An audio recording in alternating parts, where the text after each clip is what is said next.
107.2. If you're on channel 187 on Charter, this is a live broadcast of KTRS Radio right here in downtown St. Louis, broadcasting from the First Rule and Broadcast Studios.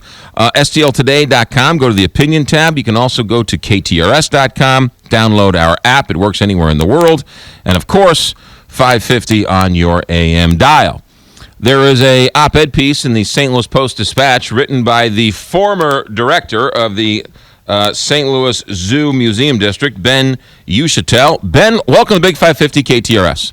Welcome. I'm glad to be here. You betcha. Is this your own personal opinion, or were you asked by anybody to write this, or as they say, are these views yours and yours only? These views are mine and mine only, but based upon a lot of study and a lot of research and a lot of experience and background. How long were you the former chairman? How long were you the chairman of the Zoo Museum District? I was the chairman of the Zoo Museum District for 2 years, and I was a member of the Zoo Museum District for some 6 or 7 years.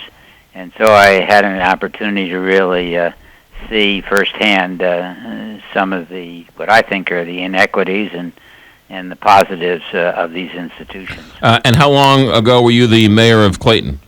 I was the mayor of Clayton for 10 years, and most recently in the late 1990s. Gotcha. All right. So, why is it? Why do you want to charge people to go to the zoo? One of the great things about St. Louis is that the zoo is free, and the first thing you tell visitors when they come is, we have a free zoo. Why do you want to take that away from us? Well, I love the zoo, and I love the Science Center, and I love the institutions, but the fact of the matter is, the citizens, you and me, of the city of St. Louis and St. Louis County, each year paid taxes, real estate taxes, personal and property taxes to the tune of $70 million a year to support the zoo and the Science Center and the History Museum.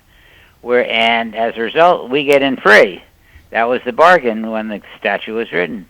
But everybody else from Nebraska and California and St. Charles, who pay no taxes whatsoever, walk in without charge. It's, to me, manifestly unfair. There should be a balancing. We pay taxes to get in. People from Nebraska should pay a small fee.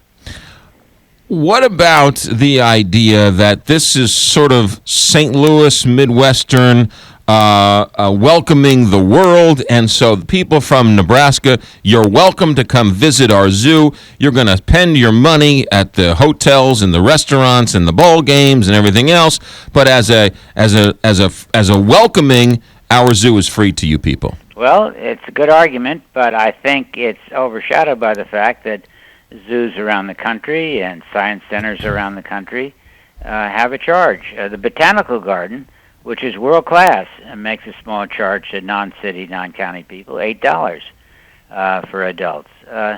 People who go to the St. Louis Cardinal games, and the Cardinals in the past have received tax benefits in the way of roads and so forth, they pay to get in.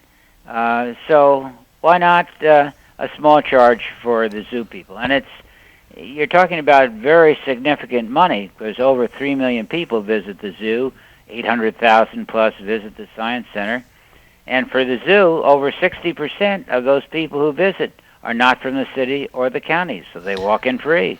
Is it a situation where the zoo does not have enough money to survive, and so something needs to be done, either expanding the zoo museum tax or charging people? I mean, is it a situation where the zoo is in financial trouble? No, it's not in financial trouble.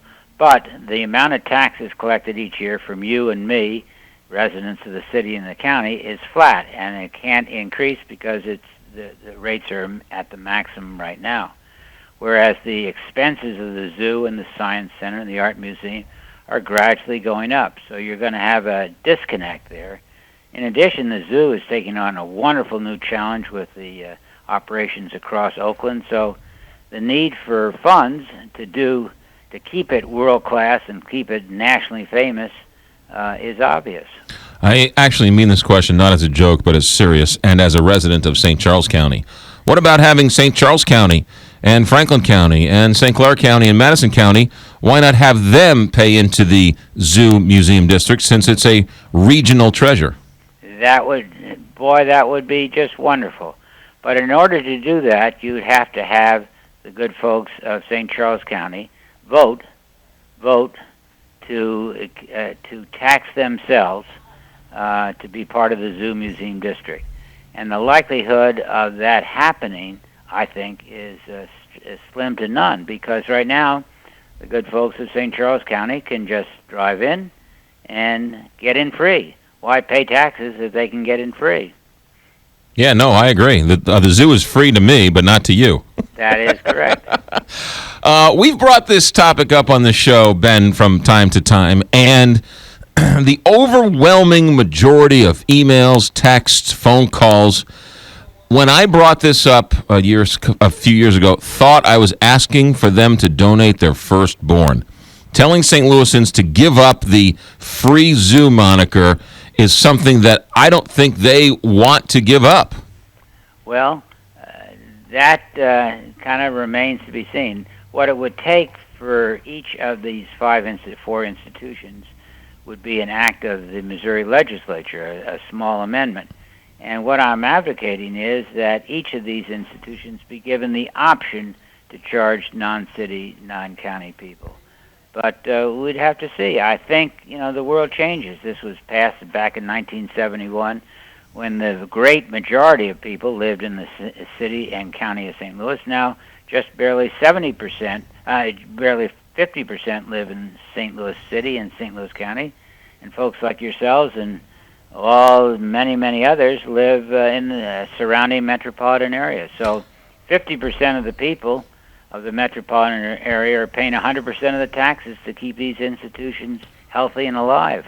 Are you saying, go back a second, are you saying that for the zoo to charge non-city and county residents a fee, it has to be an act of the legislature and signed by the governor? That is correct. Oh, most of the legislators in Jefferson City don't like St. Louis. Well, they don't like St. Louis, but this is something that it would cut across a lot of different political boundary lines. I've tested the waters a little bit about this, and it was the legislation was introduced back in 2010. It didn't get anywhere other than some discussion. Obviously, this is moving along, but the fairness of the thing, I think, is so obvious. You wrote this op-ed piece in the St. Louis Post-Dispatch as a former Zoo Museum District Chairperson, former mayor of Clayton. What's been the response of this since you wrote it? Well, I've gotten a lot of emails, and maybe they're from friends, but from other people too, saying, hey, this is fair, this makes sense.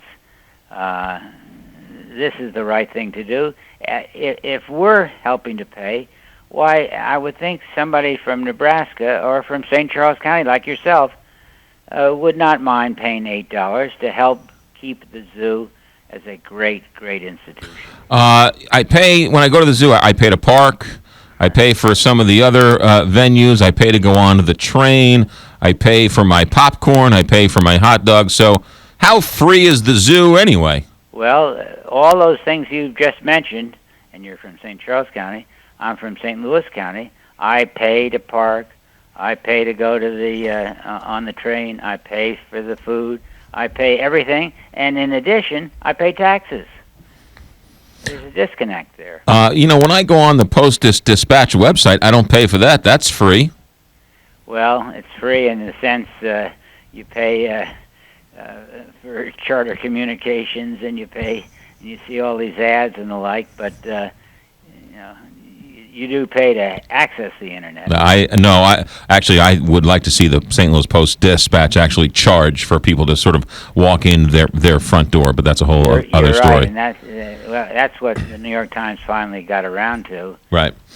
Because it makes some sense. Well, and I'm playing devil's advocate with you, but I agree with you completely. People think the zoo is free. That's not true. Somebody's paying for the zoo. St. Louis City and St. Louis County is subsidizing the zoo for everybody else. I would like to see it paid, but when I brought that up, I was chastised and told never to think that again. Well, maybe you can now, based upon our discussions and the op-ed article and and the fairness of it, you can point these factors out. Can you do something about the weird statue with the monkey and the former zookeeper? I don't know about that. I love the zoo and I love the Science Center, but time moves on. It is Ben Yucatel is with us, the former Zoo Museum District chairperson, former mayor of Clayton, wrote an op-ed piece in the St. Louis Post-Dispatch saying it's time to start charging at the zoo. Ben, thank you very much for your time. Have a good weekend. Thank you. You got it. 921 here, Big 550 KTRS. There you go. You just heard from the man who was in charge. It's time to start charging people at the zoo. What are your thoughts? 314-969-KTRS, 1-888-550-KTRS, or star KTRS. This isn't some nut job on the radio. This is actually the guy who knows a thing or two about a thing or two. We'll take your thoughts coming up on that here in